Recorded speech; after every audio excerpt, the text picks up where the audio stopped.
Joining me now is Democratic Senator Andy Kim of New Jersey. Senator Kim, thank you so much for being here. The shutdown is dragging on. Constituents are going to get angry about these airport security lines. Is this going to force Congress, Democrats in particular, your party, to change their approach? Well, I know Kristi Noem wants to change the subject, and that's in part because she was, humiliated with her leadership in Minnesota, removed by the White House, and now she's trying to find other things to be able to make us think about. Look, right now, the American people are furious still about ICE, furious about what happened in Minnesota, and it's not just there. You know, I was just back in New Jersey. ICE is trying to open up a warehouse detention facility that is 8 times larger than a football field.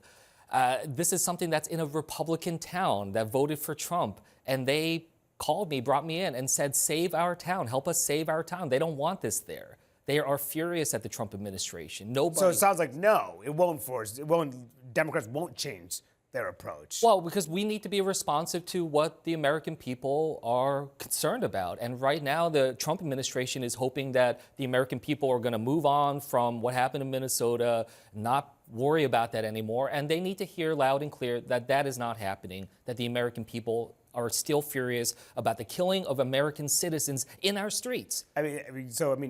We've seen how shutdowns drag out in the past. Oftentimes, it's the travel nightmares that leads to change in Congress. Is that going to happen this time? Well, look, you're going to get a lot of people called burning up your lines saying, Senator Kim, I waited 2 hours, I missed my flight. Well, what I'll tell you is they are, certainly going to be affected by this one way or another, because this is what this administration is trying to push on. We saw the news that Kristi Noem's also making changes at FEMA and trying to make it such that that's going to be more difficult when the disaster relief fund is still there with billions of dollars. FEMA should be able to do the work as needed.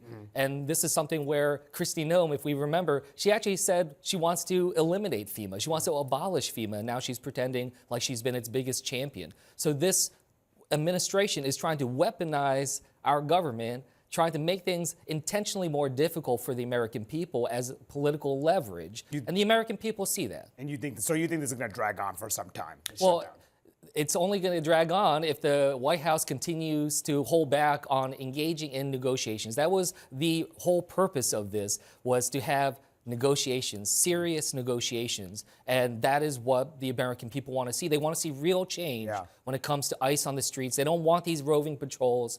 They don't want to have to carry their passports around for fear of getting stopped. Yeah, we know there have been some counter-offers and offers on both sides between the White House and leadership. Doesn't seem like they're anywhere close to a deal. I do want to move on to tariffs because in the aftermath of this big ruling on Friday, there's been a lot of questions about the $134 billion that the administration has taken in as a result of these tariffs. What do you think the administration should do? Now they have this money, but this ruling came down. What should they do with the $134 billion? Oh, that's easy. I mean, this administration took money out of the pockets of American families, upwards of $1,700 per family. They should give it back. They should give it back. We can have, and we're working on legislation that would be able to have this refund back to the American people. Like checks to Americans? Is that what you're suggesting? The process we're working through this, but that's exactly what we need to be pushing towards, is just getting this back to the American people who are struggling. Again, I was just at a town hall back in New Jersey this past week, and just affordability continues to be the top issue that they're worried about. And it's not just the American families, the small businesses that have been hurt. This is something where the American people see crystal clear the damage that Trump has done to them. And so Democrats are working on legislation to provide this money back to the American public in some fashion. Yeah, that's right. And this is a real breaking point for the Trump administration. This Supreme Court ruling wasn't just a ruling against their work on tariffs. This really was a ruling that stands against Trumpism as a whole. It really shows and pulls the rug out from underneath this president, showing just how hollow and damaging his policies are. Yeah, I want to move on to Iran, because you were at a town hall last week and you were talking to your voters about this issue, about the threat of striking Iran. This is one moment I want our viewers to watch. Look to this crowd right now. Raise your hand if you want to see our country go to war with Iran next. Raise your hand if you think that if a president is going to take military action, that they need to hear from the voice of the American people and be able to bring this before Congress. So what would the implications be, Senator, if the administration went ahead with the strike on Iran?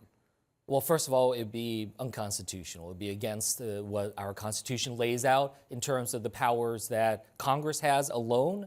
But it is also something that fundamentally puts our nation, puts our service members in particular, in harm's way. You know, I worked in national security. I served as a civilian embedded with the military in Afghanistan. I worked in Iraq. I spent years trying to counter Iranian actions. So I see the threats that they have. But taking an action like this, what the president is ramping up towards. We have 2 aircraft carriers out in the region, over 10 destroyers. I mean, this is a buildup unlike anything we've seen since the 2003 Iraq War. And he's doing this without having even consulted with Congress, hasn't even made a case to the American people. Like a fundamental question, like what is his objective? What is he trying to achieve? He has yet to lay out anything. And that just puts our service members, and I hear from their families, they're worried about their sons and daughters being put into the middle of a war in the Middle East without an understanding of what we're trying to achieve. But wasn't the attack, I mean, the administration argues what happened last June when the U.S. attacked the 3 nuclear sites in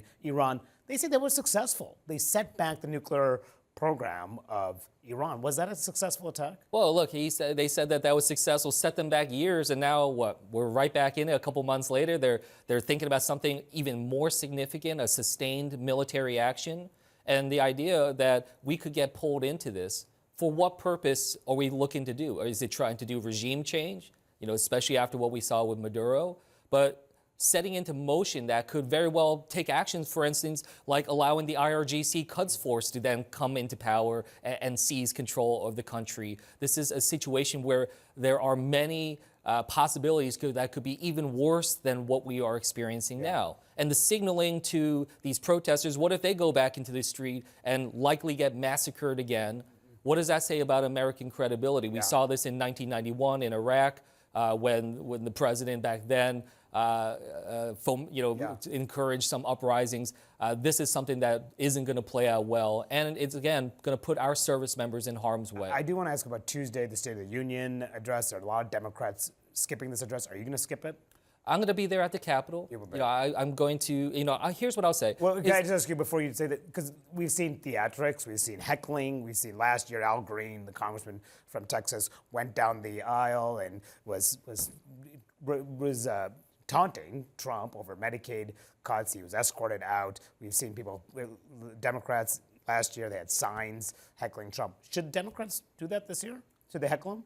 What I hope to see is that Democrats, we know our power, right? This is a president that is coming into a State of the Union at his weakest point in his presidency. He just suffered this major setback by the Supreme Court. The American people have turned against him so clearly after what happened in Minnesota. This is a weakened president. This is going to be Donald Trump's final State of the Union before a Republican-controlled Congress. I am certain of that.